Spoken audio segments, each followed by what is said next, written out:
Before you listen to the Tech Talk Daily podcast, I have to ask, are the high levels of uncertainty you're experiencing keeping you from making bold moves?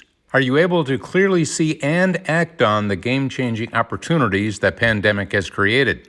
I'm Daniel Burris, serial entrepreneur, global technology futurist, and disruptive innovation expert, and right now, you have a choice to make. You can react to problems and disruptions after they happen, or you can learn to accurately anticipate disruptions before they disrupt and identify and pre-solve problems before they happen, giving you the ability to turn disruptive change into your biggest advantage. If you want to take control of your future and make a significant impact now and in the years ahead, join thousands of leaders from around the world by becoming a member of my Anticipatory Leader System, where you'll get the latest insights, processes, tools, and virtual coaching that will give you the certainty and confidence you need to actively shape a better future for you and your organization. Go to techblogwriter.co.uk and click on Daniel Burris. Welcome to the Tech Talks Daily Podcast, where you can learn and be inspired by real-world examples of how technology is transforming businesses and reshaping industries in a language everyone can understand. Here is your host, Neil C. Hughes. Welcome back to the Tech Talks Daily Podcast. How you all doing, gang? I hope you're all hanging in there, especially as the world continues to plunge through this pandemic. And in a struggling economy, now more than ever, I think sales teams need all the tools they can possibly get to generate leads. Now, I don't work in sales, I never have done, but I've been contacted by a few people in this area, so I wanted to learn more and get a few people on here to learn how they're leveraging technology to try and get through this period. So today I've invited Jim Swift, the founder of a company called Zembles, onto the podcast, and he's going to discuss Zembles' work, which uses AI to make sales searches operate more like Spotify or Netflix, which is incredibly intriguing. And in a nutshell, I believe it offers customized sales leads and information on prospects, such as data analysis of annual B2B personal purchasing data from companies across the US, as well as company credit scores, capital raises and news coverage, etc. But let's just say it was more than enough to wake up my curiosity and want me to find out more. So enough spoilers from me. Buckle up and hold on tight so I can beam your ears all the way to the US, where Jim Swift is waiting to share all this and his story at Zembles. So a massive warm welcome to the show, Jim. Can you tell the listeners a little about who you are and what you do? Sure. I'm Jim Swift, and I am a data geek, especially information about businesses these days. I've spent most of my career building sales and marketing solutions and risk solutions out of information and analytics. First about people, consumer analytics, and more recently about businesses.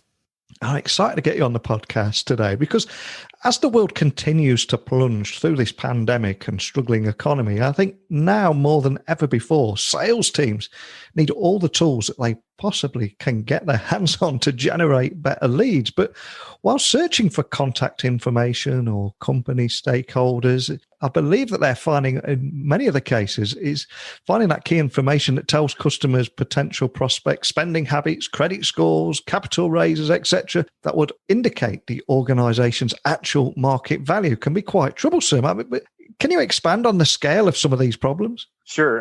First of all, I've always found that B2B sales and marketing is way behind the times. It's largely broken, and it's been my entire career.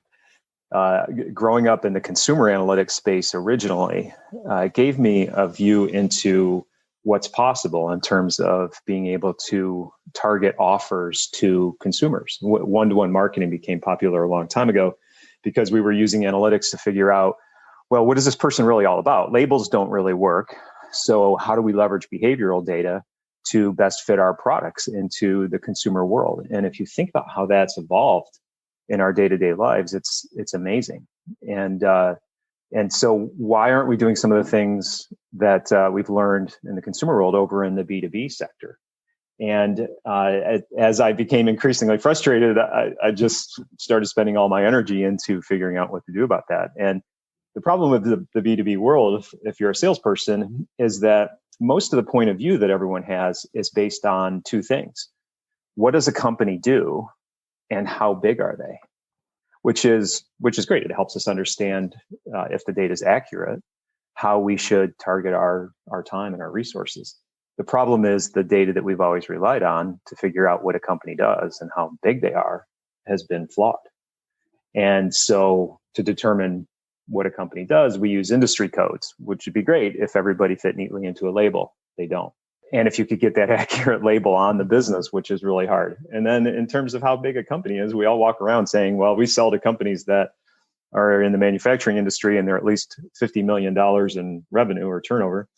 And how do we know that? Most companies are private. We're guessing. So if we really want to be sophisticated about targeting our sales and marketing efforts, we need to move from an environment where we're guessing about the characteristics of a business and move more into real data that will support machine analytics and all these great emerging technologies around artificial intelligence and machine learning. And that feels like a great moment to introduce everyone listening to Zembles, which has been described as a first of its kind ProspectTech lead gen platform and using AI to make sales searches operate much more like we would use Spotify or Netflix, which sounds incredibly cool. But can you tell me a little bit more about that?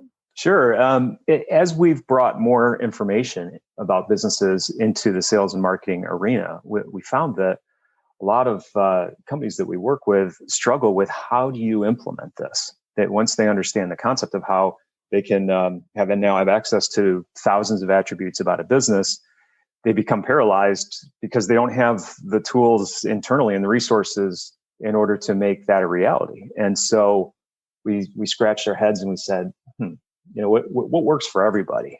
And that's where we got onto this notion of Spotify for sales leads, because we all understand Spotify. If you want to play one song, you can go play one song. If you then want to hear other songs that sound like that song, then it's easy. You just click a button and you have a playlist. And we said, that needs to be the goal. If we can simplify this into something that is very approachable for all people that are involved in sales and marketing. They don't have time to become tech experts. So why don't we really strive to build things that simplify it? You buy a car now and you don't even go and read the manual unless something breaks later on. Everything has to be intuitive. So why do we expect sales and marketing people to be database managers and programmers in order to ask even the simplest things of information?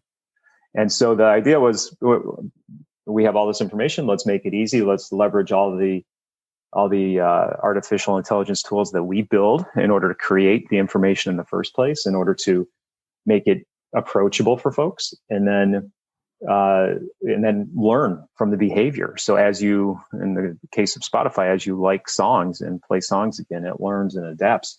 We can do the same type of thing with sales leads, where you go in and you research a business and you learn more about them based on the data that we have. And then you ask for more like them. And then as you start to like the candidates that are put back in front of you, it adapts. And pretty soon you have a tool that applies a lookalike profile into prospects that fits your customers, which have their own unique fingerprint.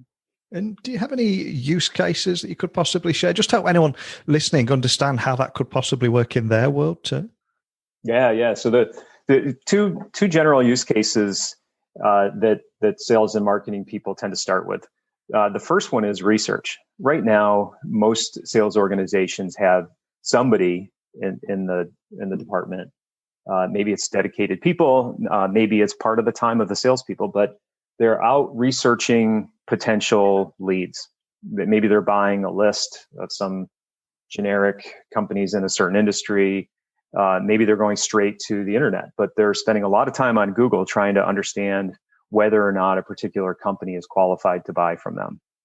And so that's where companies tend to start with us. We have thousands of data points about businesses that we collect that help you understand what they're really all about, and whether or not they would be good candidates to buy a lot of your product. And then also the timing. So things that are event or trigger based that help you understand if this is the right time to call on them.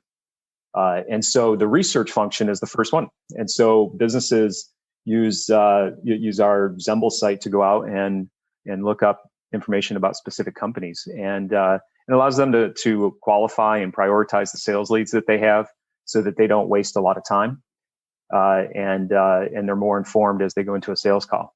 The second use case is around lookalikes. That's what we've historically called these. I have this customer. I wish I could find more that look like them. And I don't even care why they look like them. I just want to be able to find others that have those same traits. And those traits that matter are specific to me and my product. The same company might exhibit different traits to a different salesperson in a different company.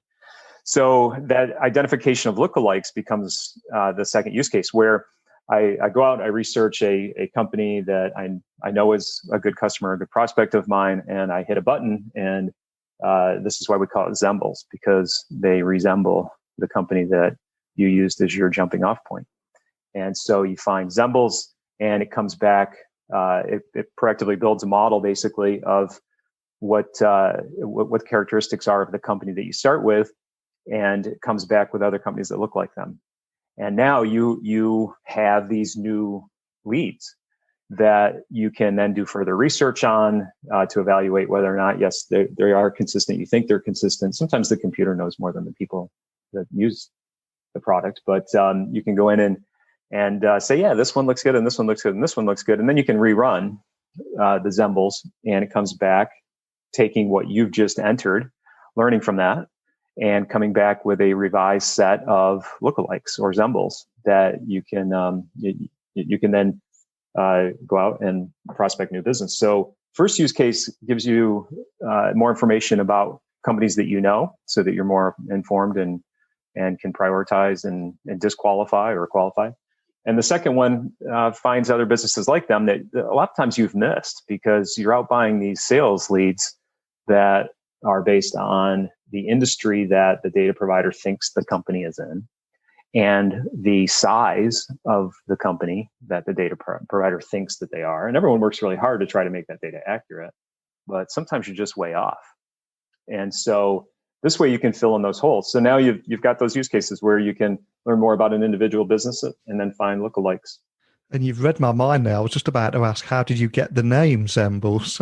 You've ticked that box. And so much of what you said is going to resonate with a lot of people listening. But are there any other insights that you can share about what drives you to fix this broken model of manual sales prospecting? Because it is a big problem to go after, isn't it?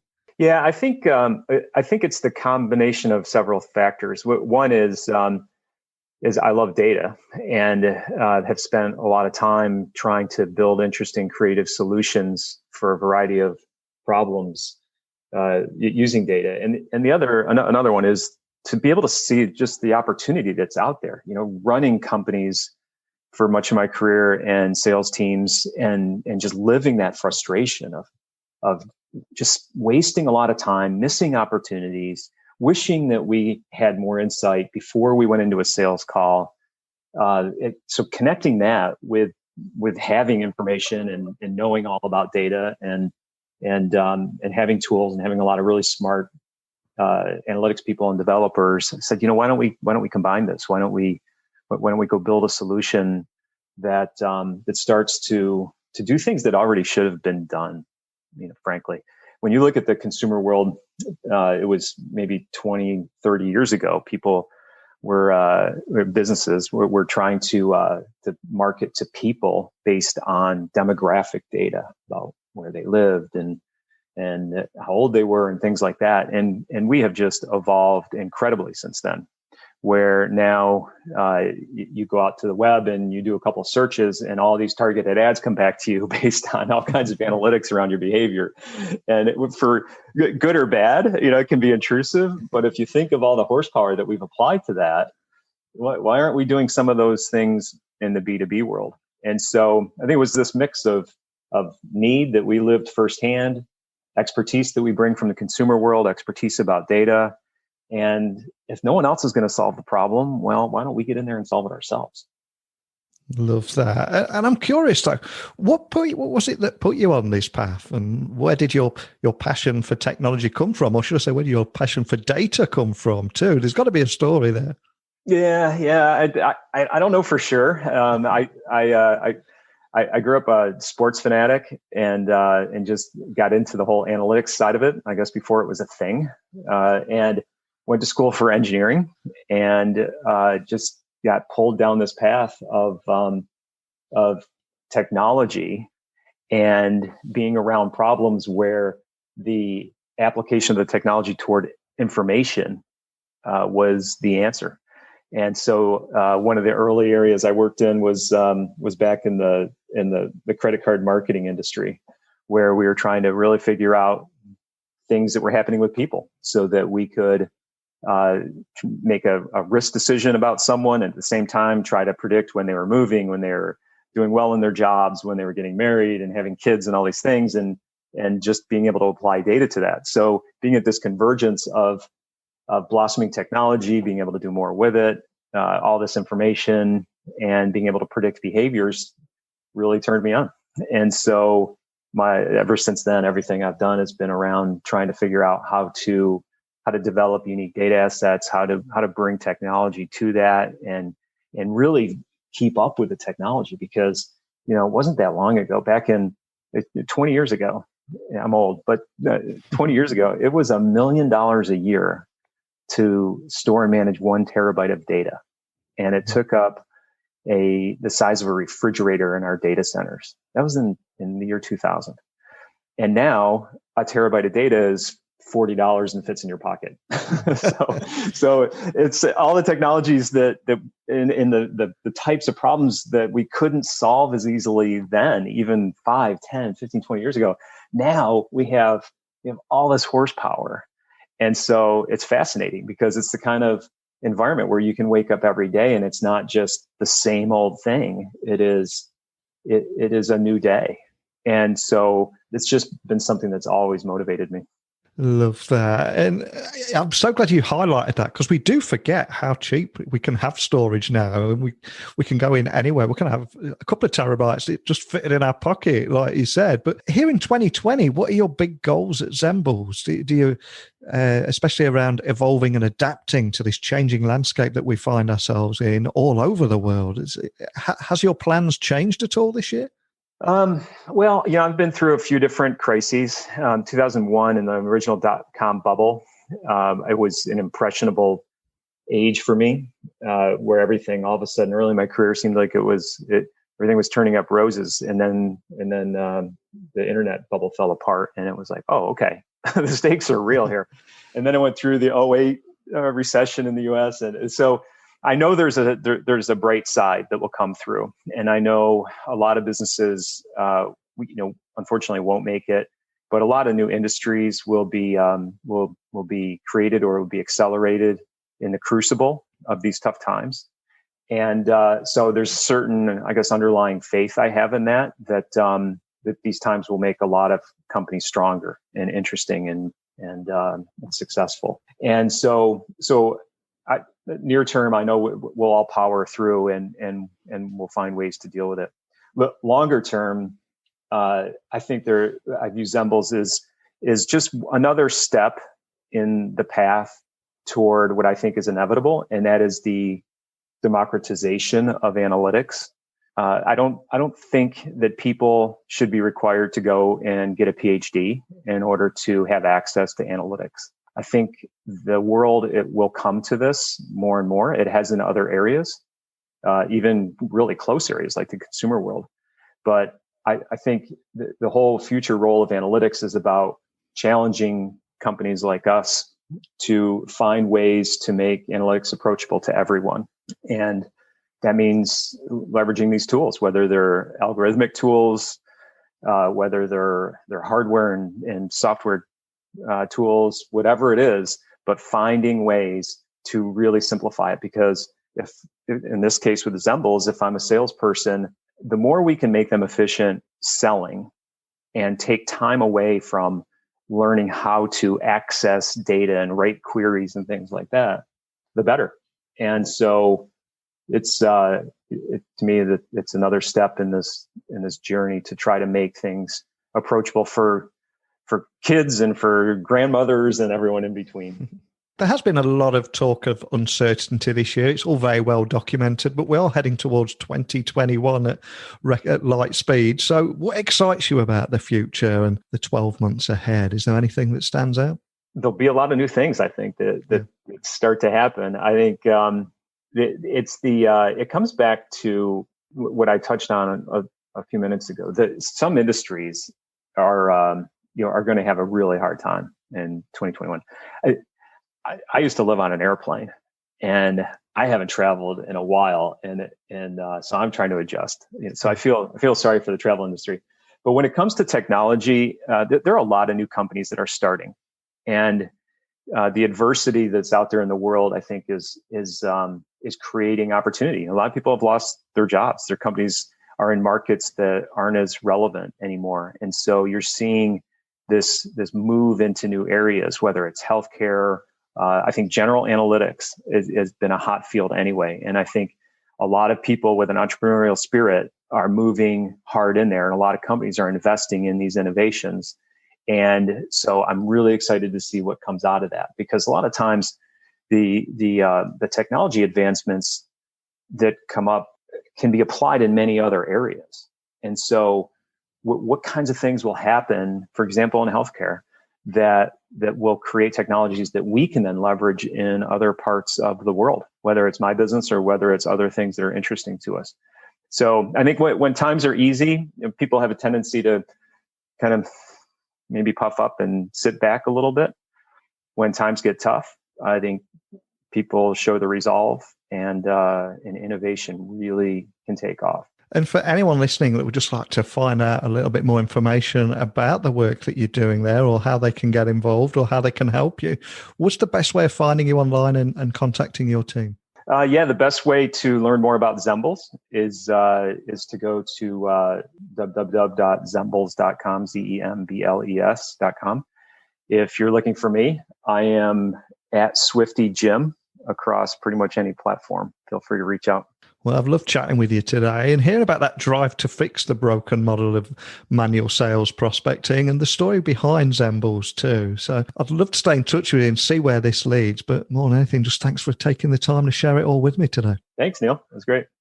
A big thank you to Jim for discussing Zembles' work using AI to make sales searches operate more like Spotify and Netflix by offering those customized sales leads and information on prospects. But hey, like I said at the very beginning of this podcast, I'm no sales expert. I've never worked in sales. So this is where I need to lean on you and your expertise a little bit and ask you to share your experience, your insights or solutions, and how you're leveraging technology to get through this particularly difficult period that is completely unprecedented. So please share your opinions on everything you've heard today. And if you've got something you'd like to add, or another aspect of technology that we've not discussed, this is your true calling to contact me now. Email me, techblogwriter@outlook.com. My website is techblogwriter.co.uk. You'll find all my social channels there, as well as 1,400 other interviews. But more than anything, I'd just love to hear from you. So please keep those messages coming in. I'll return again tomorrow with another topic and another great guest. But until next time, don't be a stranger. Thank you for listening to the Tech Talks Daily Podcast with Neil C. Hughes. Remember, technology works best when it brings people together.